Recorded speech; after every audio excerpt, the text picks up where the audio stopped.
This is video 82, and we're coming to the end of the battle. Started 1718. It's the summer of 1718. This is the building that's occupied by the French rebels.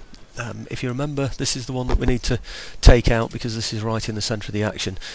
His infantry there, they're shooting from the top there, you can see. We're engaging them with close combat because we've sent our far right infantry regiment in there to clear them out. Once we've got them out of there, we'll be able to fire on his troops from his own building. At the moment we're engaging here, I owe the Grenadiers an apology, I call them Dragoons in the last one.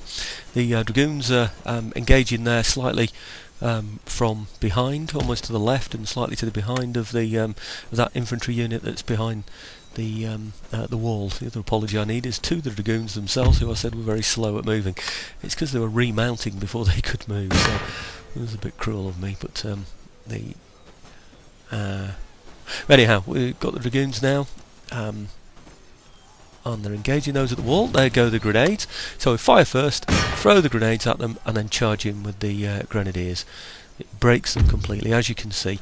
The building up there is about to go anyway. I've checked the numbers of French rebels that are left in there, so it's looking like the building is about to become my own. At the same time, if we can run in the Dragoons against that routing infantry and advance our general line, we should now be able to engage that infantry that's been skulking away in the middle there with the supports behind the wall and in the building. They're now very vulnerable. Okay, we need to make sure that they're taken out. Send the Dragoons after those on the left hand side, and we should still have some horse, the light cavalry, sitting at the back of the battlefield waiting for any routers coming out of that building. Okay, here we go. Plenty of fire going in against those infantry in the centre. We've got Dragoon fire coming in from the left. I got plenty of redundant Dragoons of my own off to the right there. See how that flag suddenly leapt way to the back from those that come out of the building. The flag doesn't appear until they're all out of the building, which is a bit of a pain because you can't actually engage them with cavalry until every last man is out of the building.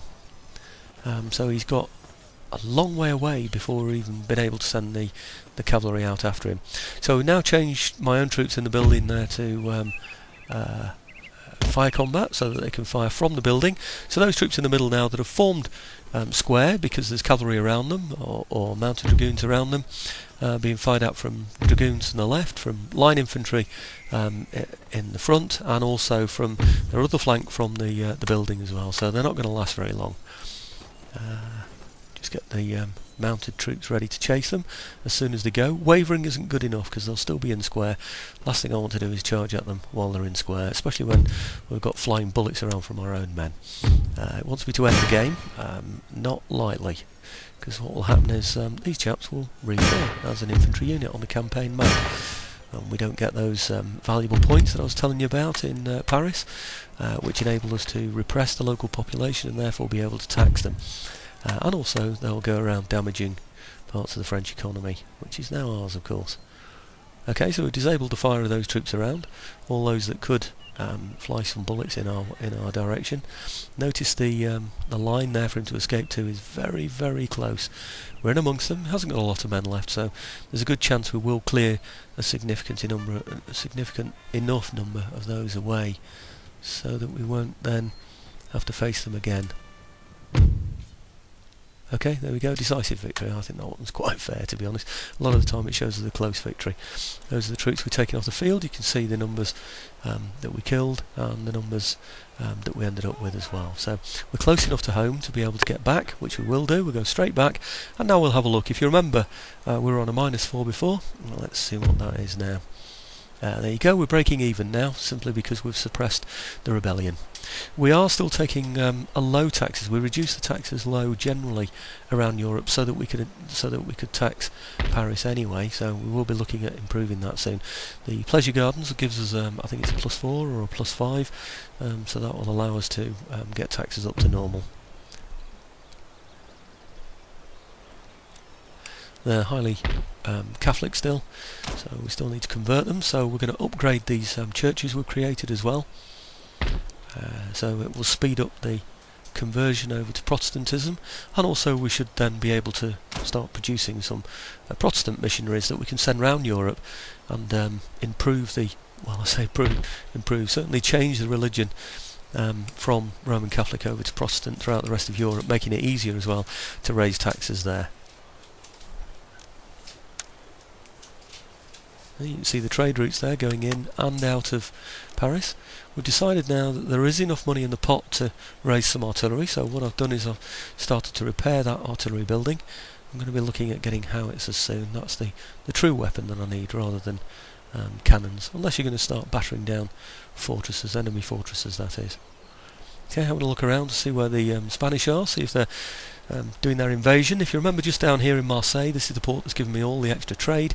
I've created a general in there so that we can recruit some troops, and also so that we can improve the number of troops that we've got instantly by adding a cavalry unit that comes along with the general.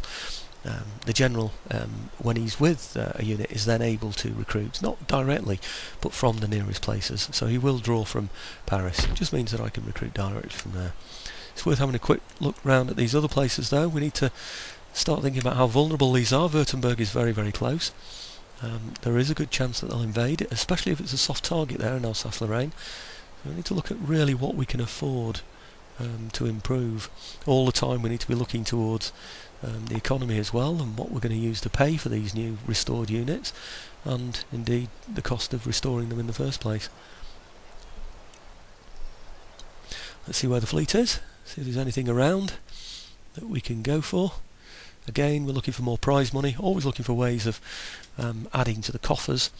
One of the other things I do, which won't be included in this video, is to look at the economy of each city, and then by clicking the arrow of each you can go all the way along, altering the taxation levels as necessary. I'm not going to show that because it's tedious. It takes about 20 minutes of going through each one of them. Well, 20 minutes of them in total, I should say.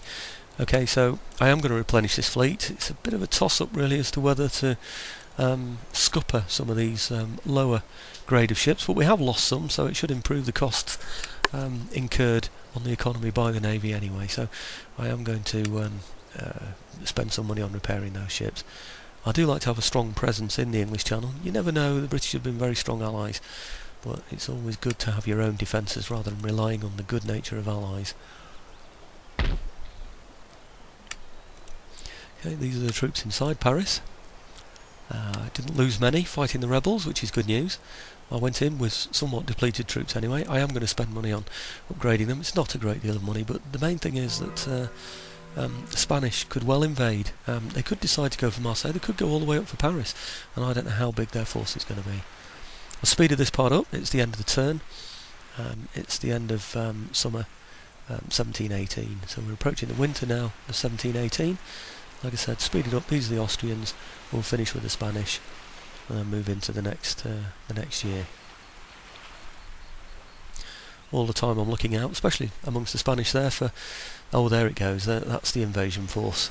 Will it go for Marseille or will it go for Paris? Looked like a ragged flag, that one, so it's a force that has had some hits. That's a very big navy near Marseille as well, we need to watch out for. Okay, usual warnings and recommendations. Technological advance failed, so we're going to go in there and get that again. We haven't got the one in London anymore, not London, sorry, in Cambridge anymore, so we don't need to worry about that one. We're only stealing research now from the main part of Europe.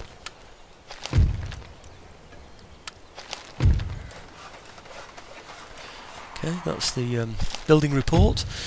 Those are the buildings that are going to add to our economy, regardless of foreign trade. So we're not quite so reliant on our trade routes being safe from enemy ships raiding them. So another quick look at what we've got in here. Having seen that Spanish invasion force, it's worth having another quick investigation, see what we've got. Taxation levels are certainly looking better. You see, we're still quite low in there. But that's about the lowest we can make it at the moment. It's not settled enough, is France, to be able to up the general taxation levels in Europe. I could just take them completely out of this tax system. What I can't do is set a lower rate for Paris and a higher rate for the rest of Europe. That just won't happen. So I'll have to keep the whole lot low if I'm going to tax Paris. And these are my forces that are in Marseille. Let's hope they're big enough to tackle the Spanish.